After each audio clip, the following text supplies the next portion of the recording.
And now it is time to introduce our first speaker of the day. She is the Deputy Assistant Secretary of Defense for Chemical and Biological Defense.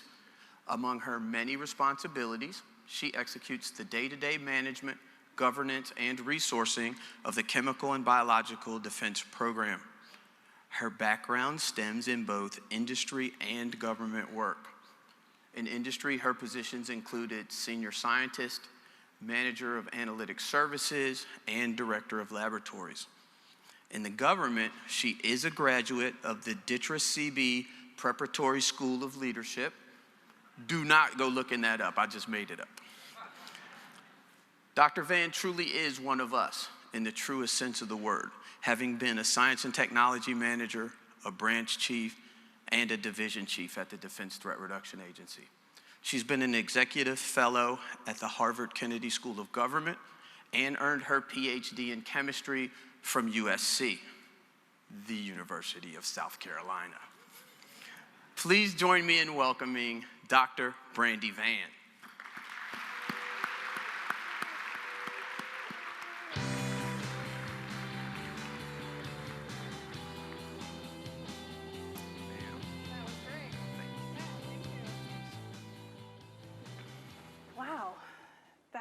That was nice. So thank you, Carl, for the introduction. Good afternoon, everyone. So as Carl mentioned, I'm Dr. Brandi Vann, and I am the new head of the Chemical and Biological Defense Program.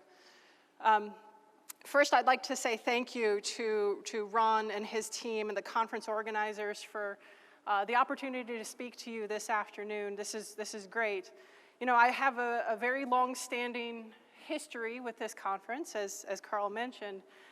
Actually started as a contract support to this conference, and then I went to a presenter, and then I hosted sessions, and then I got to be on the panel last year, and now I get to sit here in front of all of you as the DASD. So, but what I know about this conference firsthand is that there are great ideas that are generated here every single conference. And I'm actually very excited to see what are the outcomes going to come out of this meeting. So, like many of you in the audience who have worked with the Chem Biodefense program for a long time, I'm aware that in many ways, I don't really fit the mold of my predecessors. But that's okay. And I am looking forward to breaking many more molds in the name of progress for the CBDP. Progress for the sake of protecting our warfighters, progress for the sake of safeguarding our national security, and progress that's going to drive the Chem Biodefense program forward into a capability revolution. So don't get me wrong though, for 26 years, the Chem Biodefense program has successfully developed and delivered what the warfighters needed to conquer the hazards on the battlefield. But many of you know that the pace of technology continues to move faster and faster. And as a result, the players on the world stage are shifting and the conflict landscape is changing, becoming more complex, as are the hazards that we face. They are non-traditional, they're asymmetric, and they're more complex than what we've ever seen since the start of the Chem Biodefense program. So as a result, my goal is to fundamentally change how we operate if we expect our soldiers and sailors and airmen and Marine to be able to respond to tomorrow's threats on a complex CBRN battlefield. So overcoming these global power changes and the emergence and reemergence of these complex threats thus requires a new strategy, a renewed focus, and a shift in priorities. This transformation is absolutely necessary to ensure that the joint force can fight and win in a CBRN contested environment, so that they can prepare for surprise from emerging threats and ultimately reduce the risk that they pose. So as the Department of Defense, we will of course always align to national strategies, to departmental priorities, but the way that we do that might not always be binary. So what I mean by this is when the National Defense Strategy calls for rebuilding military readiness and build a more lethal joint force, it means something completely different to us in the Chem Biodefense program as it does to the rest of the Department of Defense. So for us, it's not about rebuilding military might, but instead re-looking at how we build capabilities, and those capabilities that enable the warfighters to continue their mission in a CBRN environment. So to the Chem Biodefense program, terms like rebuilding readiness or ensuring lethality mean ensuring that our joint force can continue to fight and can remain a lethal force when they encounter a threat. So what that means is our soldiers need uniforms with nanotechnology that is embedded and can automatically alter the fabric physical properties to protect them in any environment that they encounter. That our sailors need battleships with coatings that can be sheared off after exposure, thus eliminating the need for decontamination. Our airmen need a heads-up display with augmented reality that can show them what the hazards lie between them and their objective. And our Marines, they need the ability to rapidly recognize a novel agent on the battlefield and understand what the operational impacts are for them. So this isn't science fiction, right? This is the kind of revolutionary capability that our warfighters really need.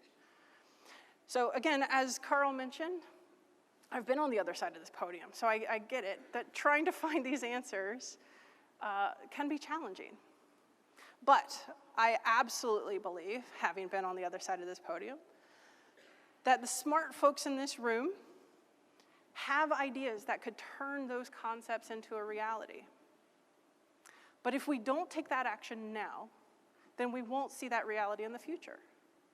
And the men and women in uniform who we serve need us to rise to that challenge that is already beating down our front door.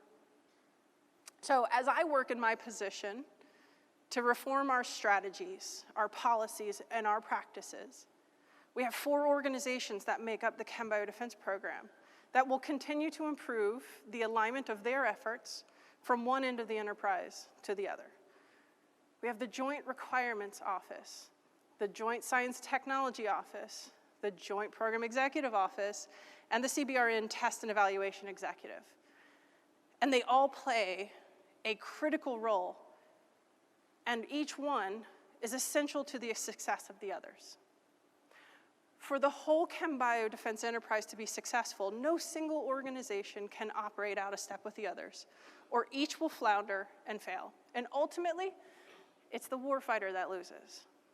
But as an enterprise, we recognize that we cannot do this alone.